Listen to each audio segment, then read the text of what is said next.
Hi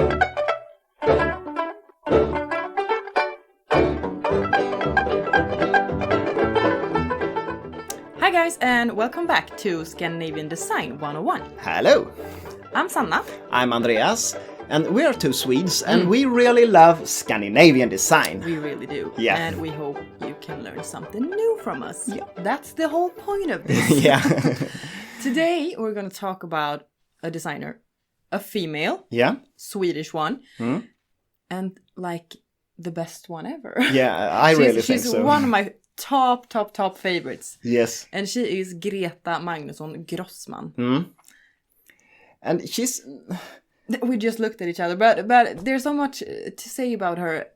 She is one of the world's best known designers abroad. Yeah. But not many Swedes know about her, I think. Well, of course, the design interested ones know her, but not a common Swede knows her name. No, I wouldn't say that. Her. And that is just a shame. Yeah. So we hope we can learn you a bit more about... Teach you more about this fantastic woman and fantastic designer.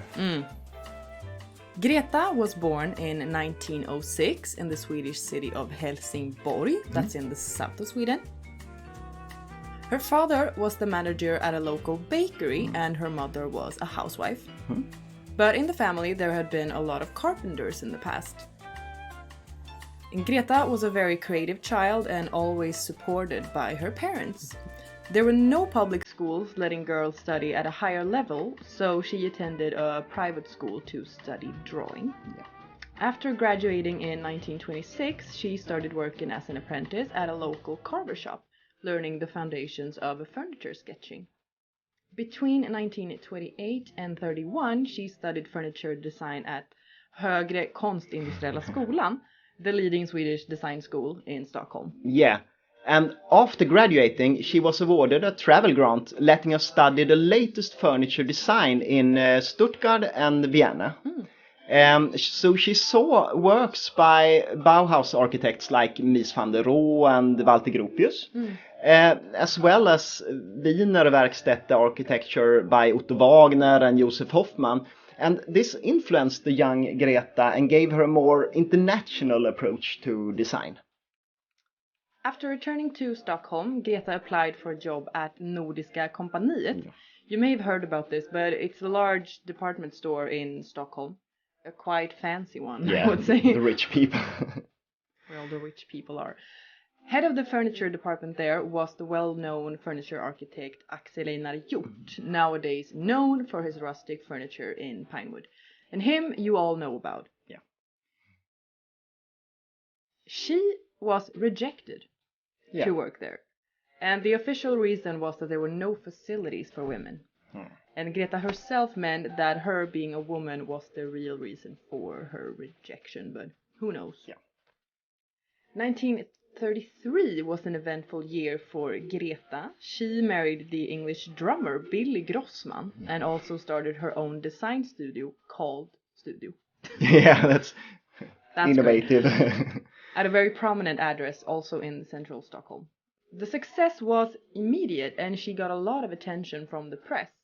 She sold furniture designed by herself, manufactured in small exclusive series.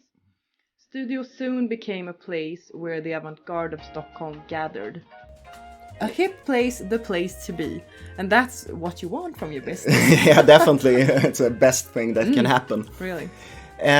And soon everything went very well. And soon she got a second traveling grant, making it possible for her to travel through Europe. And she did so as a combined studying trip and honeymoon. So it's a very good thing, of course. The best. And during the trip, she wrote articles for a newspaper describing the latest in European design. And she reported back what she saw. And as you all know, in Germany, the Nazis had recently taken power. And that had a big impact on German architecture. The modernist shapes of Bauhaus had been replaced by more historical shapes, and that was something Greta obviously wasn't very fond of. Who was? No. And then in 1939, something else happened, as you all know. The Second World War broke out. Or something else it has to do with it. No? Yeah, that was their fault, of course. But the world was thrown into the biggest conflict in the history of mankind. And Sweden was neutral. Neutral. And therefore not as affected as most other countries. But when Denmark and Norway, the neighboring countries, got invaded by the Germans in 1940, the immediate threat against Sweden made many Swedes fear the war, of course. And Greta was also affected by this, and she started planning on leaving Sweden for the US. Swedish design was already at the time highly appreciated in the US.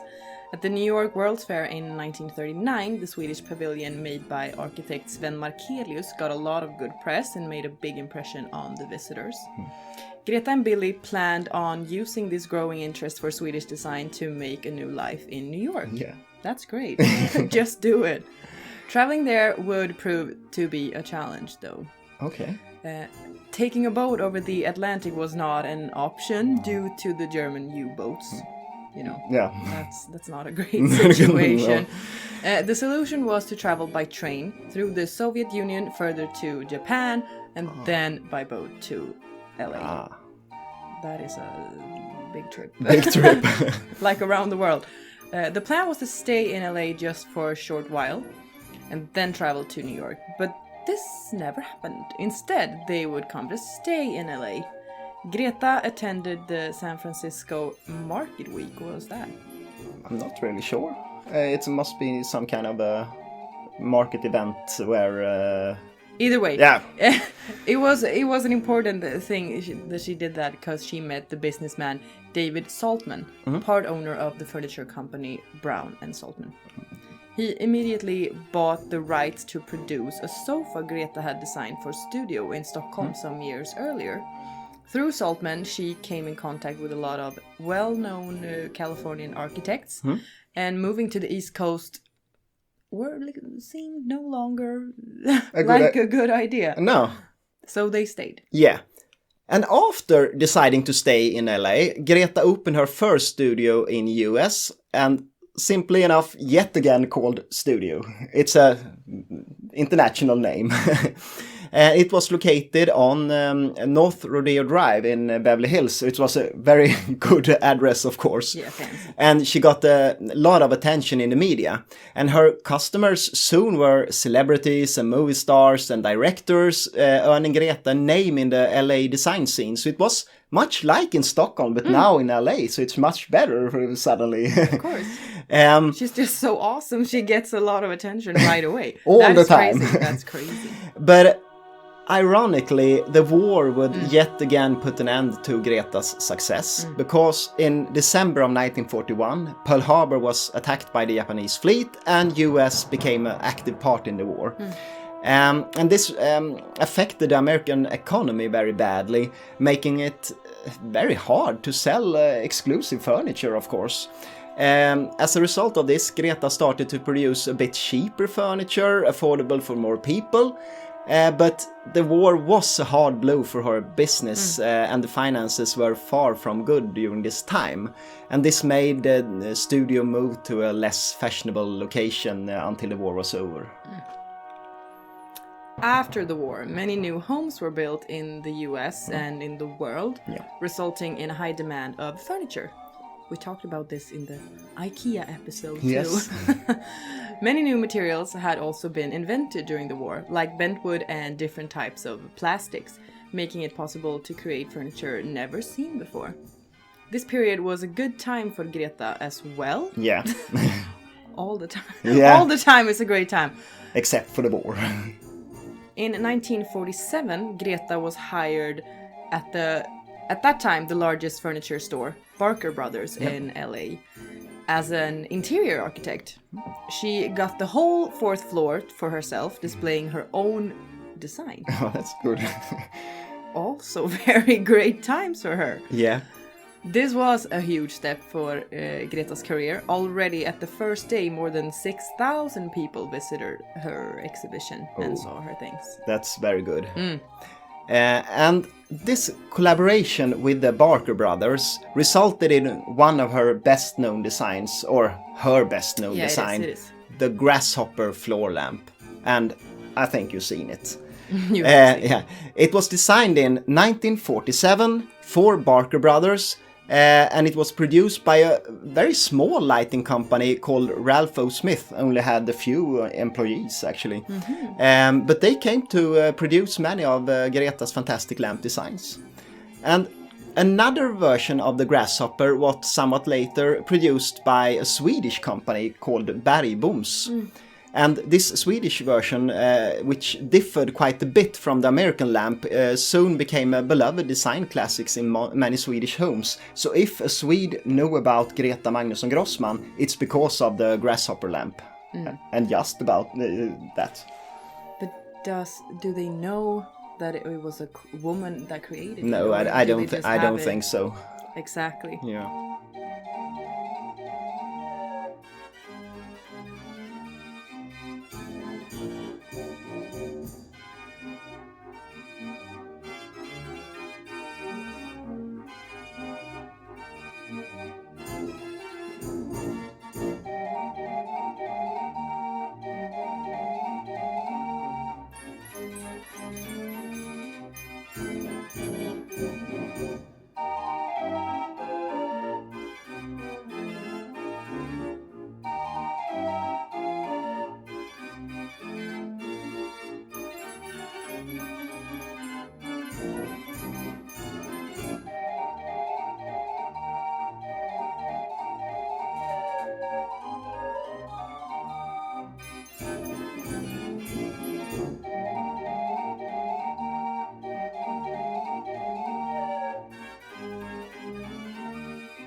In 1949 as well, she designed her own home, which marked the start of her career as a building architect. During her career, she designed more than 20 homes in the US and 1 in Sweden. Yeah.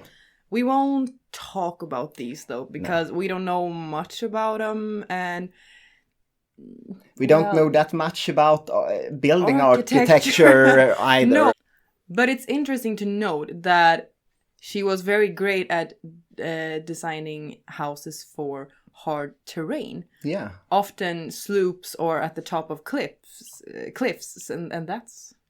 It must be very so hard, difficult. But it's also very good if you build houses in LA and you want to build them up on the hillsides looking out over the city. Yeah, so of course. Very nice buildings. But we will talk mainly about the furniture, of course. And in 1952, she designed a series of furniture for a company called Glen of California. And it was named the 62 series. And this sounds a bit strange because it was designed in 1952 and it was called the 62 series. But the owner of this Glen of California, he thought that the furniture were 10 years ahead of their time. So it's a good name when you know why they are called the 62 series.